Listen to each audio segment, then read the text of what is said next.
네, 이어서 매주 월요일 보내드리는 평화로 가는 길. 오늘 또 정영철 서강대 교수와 함께합니다. 정 교수님 안녕하십니까? 네네, 안녕하세요. 예, 북한 김정은 국방위원회 제1위원장 지난주에 드디어 모습을 드러냈어요. 그동안 약 40일간 온갖 억측이 있었는데 건재하다 이렇게 봐야 되는 거죠? 네네, 그렇습니다. 말씀하신 것처럼 약 40일 동안 이 김정은 제1위원장의 모습을 보이지 않아 왔고요. 네. 그러면서 온갖 설들이 난무했습니다. 그랬죠, 네. 쿠데타설이나 강금설이나 심지어는 사망설까지 이렇게 나왔었습니다. 예. 근데 이제 이런 모든 설들이 이제 좀 잘못된 것이다 이렇게 증명이 됐고, 예. 결과적으로 이 김정은 제1위원장이 건재하다라고 예. 하는 것이 좀 증명이 됐습니다. 예. 근데 이 모습을 드러내면서 좀 지팡이를 짚은 모습을 보여줬는데요. 예. 또 한편으로는 곁에 전동차가 이렇게 대기하는 이런 모습을 보여줬습니다. 예. 그렇기 때문에 아직까지는 좀 거동이 불편하고, 예. 일각에서 이 관측했던 대로 발목 부상이 있었던 것으로 이렇게 생각이 됩니다. 예. 그래서 치료를 한 이후에 예. 아직도 좀 치료의 과정 중이 아닌가 이렇게 예. 좀 생각이 됩니다. 예. 어제 보니까 이 조선중앙통신 또 노동신문들 보도를 보니까 부인이죠. 리설주와 함께 인천 아시안게임 또 세계선수권대회 금메달을 딴 선수들 격려도 하고 심지어 군부대까지 또 시찰을 했다고 하니까요. 네네. 아무래도 건강 이상설이 상당 부분 해소된 거 아닌가 그런 생각이 드는군요. 네네, 그렇습니다. 지난주에 가장 큰 관심사는 남북한 군사회담을 둘러싼 이 논란 아니었습니까? 네네, 그렇습니다. 이 내용을 다시 한번 좀 정리를 해볼까요? 네, 그렇습니다. 지난 7일 날요, 예. 서해상에서 남북 함정 간의 교전이 있었습니다. 예. 이에 대해서 이제 북한이 우리 청와대에다가 전통문을 보내와서 항의와 함께 군사회담 개최를 요구를 했습니다. 예. 근데 이제 이 과정에서부터 좀 문제가 발생을 했는데, 예. 우리 정부가 이를 좀 제대로 공개하지도 않았고, 네.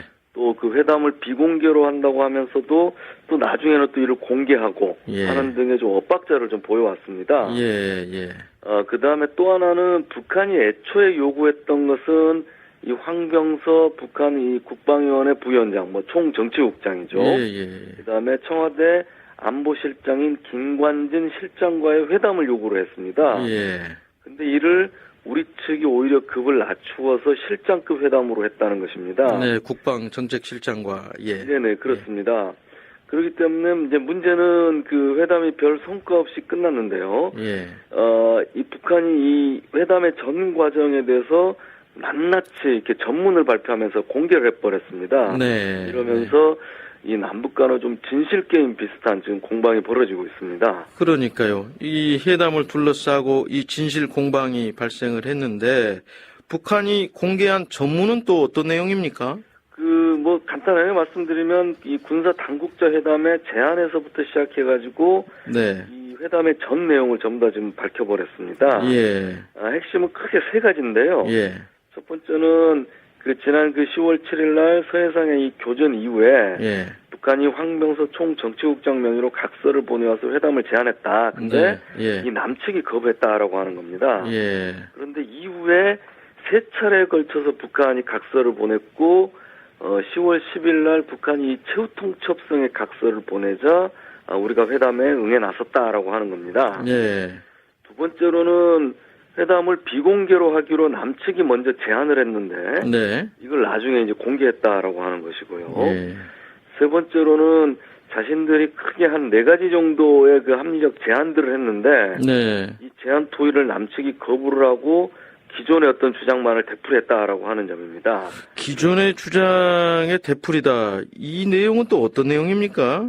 예. 크게 이제 이 군사 당국자 회담에서 논의된 것 중에 하나가 이 NLL 문제라든지, 예. 그다음에 이 북방 한계선, 그러니까 삐라 살포 등의 어떤 비방 중상, 예. 진단 이런 내용입니다. 예. 그런데 북한의 이 전문에 의하면 예. 우리 측이 북방 한계선 문제에 대해서는 전혀 기존의 입장들에서 변화가 없었다라고 하는 것이고요. 예. 삐라 문제에 대해서도 지금까지 알려진 것처럼 이 법적으로 막을 수 없다. 예. 민간단체 활동을 정부가 법적으로 막을 수 없다. 이런 입장만을 보여왔다라고 하는 것입니다. 예. 그런데 이제 문제는 이게 이제 북한에서 공개한 전문이기 때문에요. 예, 예, 예. 어디까지가 있는 그대로의 사실인지에 대해서는 판단하기 조금 어렵습니다. 예.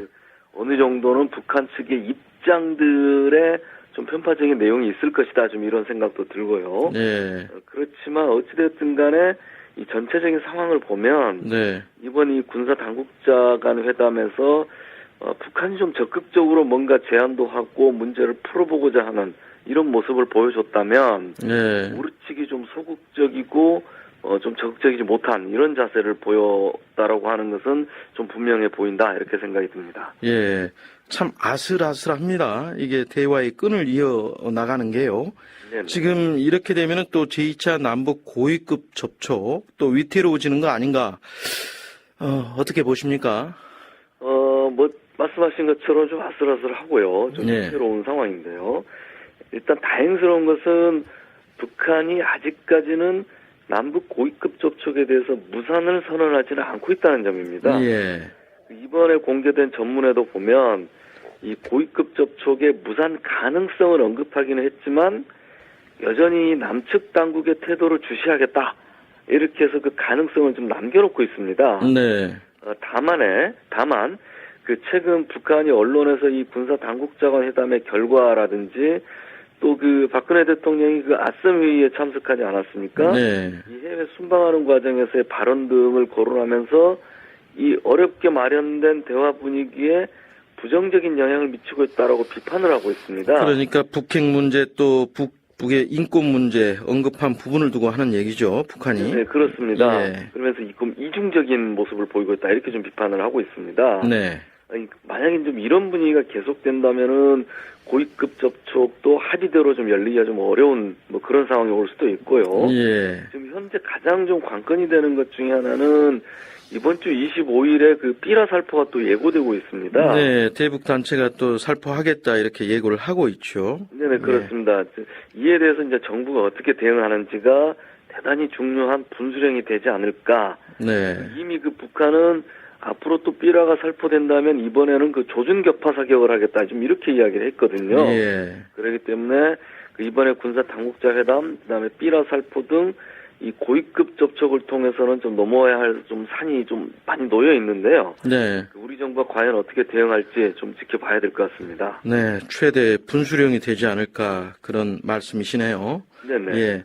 그리고 지난 유엔 총회 당시에 북한 인권 문제를 둘러싸고 이 북한과 우리 그리고 미국 또 국제사회에 관심이 집중되지 않았습니까? 네네, 그렇습니다. 이번에는 북한이 유엔에서 자체 작성한 인권 결의안 초안을 회람을 했다고요?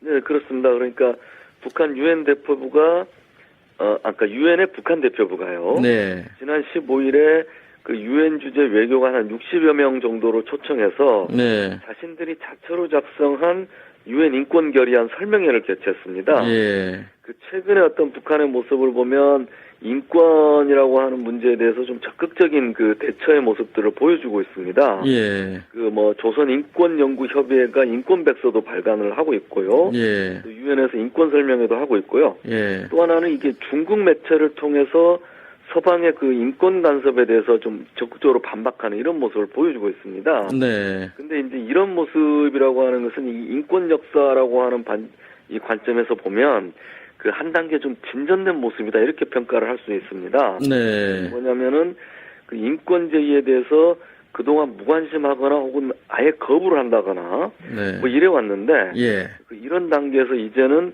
인권 문제 제기에 대해서 뭔가 반응을 하고 있다라고 하는 것이죠. 예. 이건 결국 외부의 어떤 인권 시선에 대해서 그 인권 시선을 의식하고 있고 거기에 대해서 어떤 형태로든 반응을 하고 있는 것은 인권 역사에서는 한 단계 좀 발전된 것이다 이렇게 평가를 하고 있습니다. 네.